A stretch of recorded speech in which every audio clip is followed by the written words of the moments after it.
the background of it is that I'm having issues with the foster parent and DCF office in 3 separate counties because they kept changing them after my dad and the worker came out as a couple on record.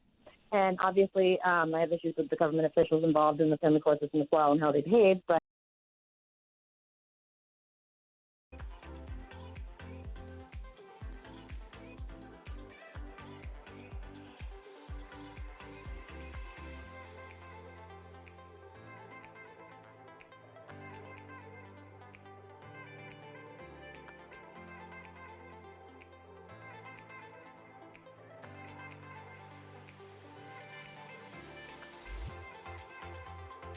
This is The Secret, How to Fight Child Protective Services and Win. I'm here with attorney Vince Davis and Dean Tong. Hey, Dean, before we answer our next caller, can you go ahead and provide your contact information again so that our callers can get in touch with you if they need your services? Yeah, sure. The website again, Cynthia, is abuse-excuse.com.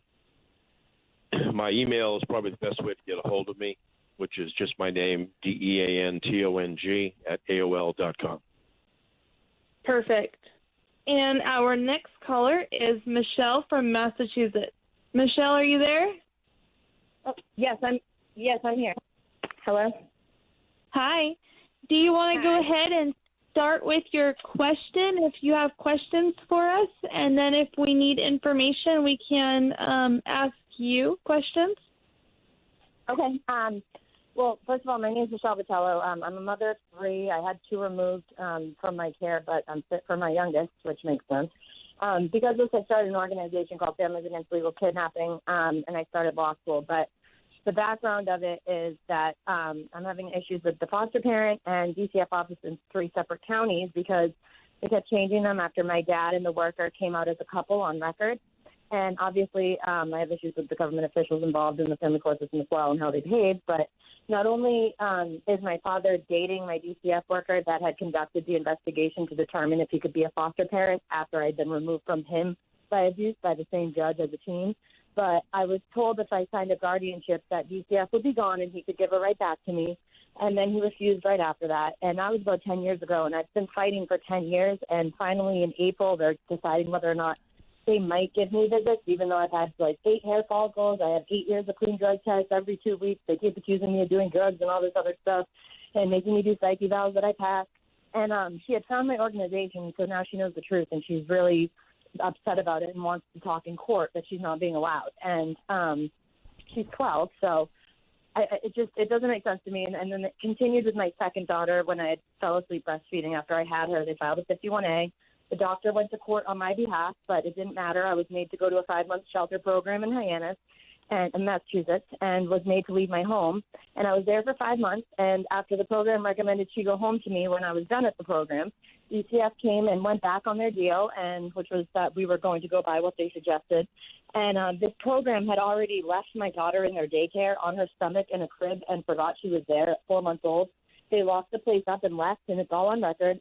And I had to call the director for her to come and let me get my 4-month-old child out of their daycare that they had locked up and left with nobody there for over an hour. And then when I tried to switch programs because of it, they told me that they would take my child away if I did that. So I had to then continue to put her in that daycare even after that happened. And then they threatened me when I wanted to go to the news. So in regards to the judge, there's also like really biased things said during my case. The judge told me that he wouldn't even give me a child back with a trial, and that was months before we even had one. I have tried to sue them for adopting out my daughter fraudulently due to making the decision based on false information that I had already provided to the judge at court.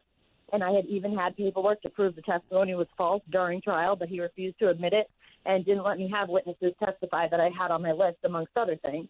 So my question is, could I still do anything about the adoption, even if the Massachusetts appellate court ruled that it was unbiased? There's a lot more issues of biasness in the case, too. And I was trying to go to federal court with it, but he adopted her out before I did. And I can literally prove fraud. I can literally prove perjury. I literally asked the judge if he did the Lena analysis, which he has to do if he's biased. And on record, he said he did not have to do it, and he refuses to step down. And I don't understand why.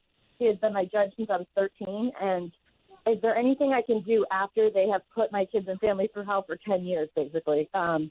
that's pretty much my question. Lawyers seem to be afraid of it, and then, it gets really frustrating.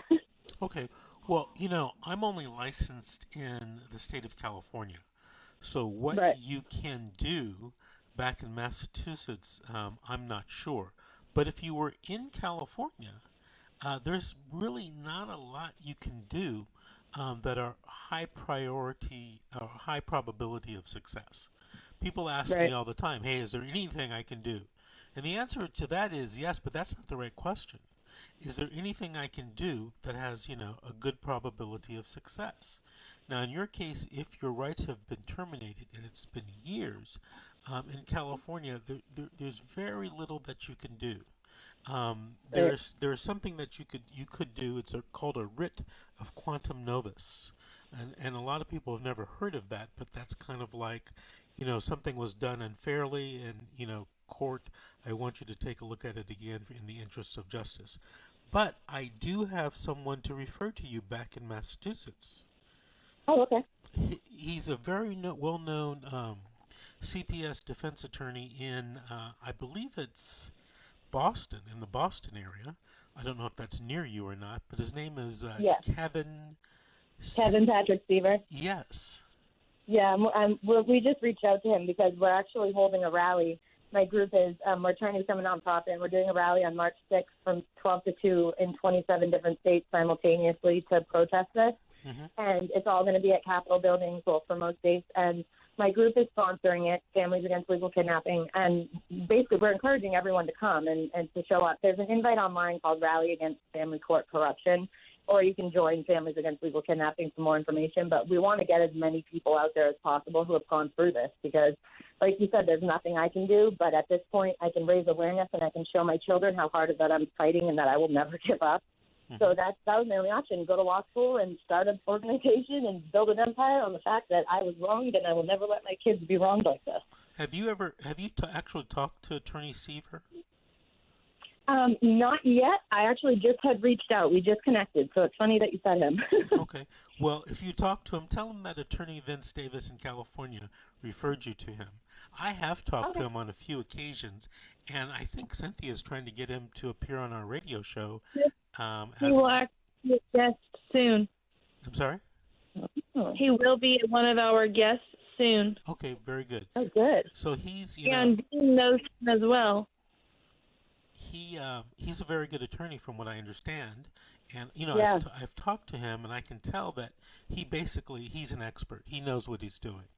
So definitely reach out to him and see if he can help His you. passion is what really got me like, oh my God, I got to call him. 2 minutes. I want to be like as a lawyer. I want to have passion to do the right thing for these kids. I can't let my kids grow up in what I grew up in. Okay. If I can't get them back, I have to leave something for them. Okay, hold on. I have less than 2 minutes before our next commercial. I want you to tell me about the rally. Go a little bit slower. Okay, so the rally is on March 6th, and it is from 12 to 2. It's in 27 different states simultaneously, and we have all the states listed on the invite. The invite is on Facebook, and it's under Rally Against Family Court Corruption.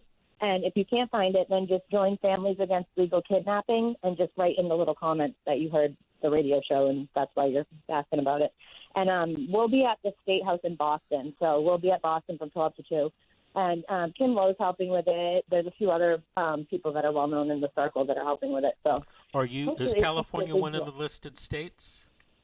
It is. We are actually trying to find a representative for California to help us get more people. So if anyone in California is able to host a rally and get some people together, please get a hold of me. You can get a hold of me on Fight for FALK at Google or gmail.com. That FALK is the abbreviation for our group. Okay, very good. We're going to be calling you. Listen, Thank you you very for much. your call. Thank you for listening. Update us in about a month. Please tell me, if Kevin was able to do anything for you or where your case stands. We're going to have to take a break right now. This is The Secret, How to Fight Child Protective Services and Win. We'll be back with more calls, more questions, and more stories.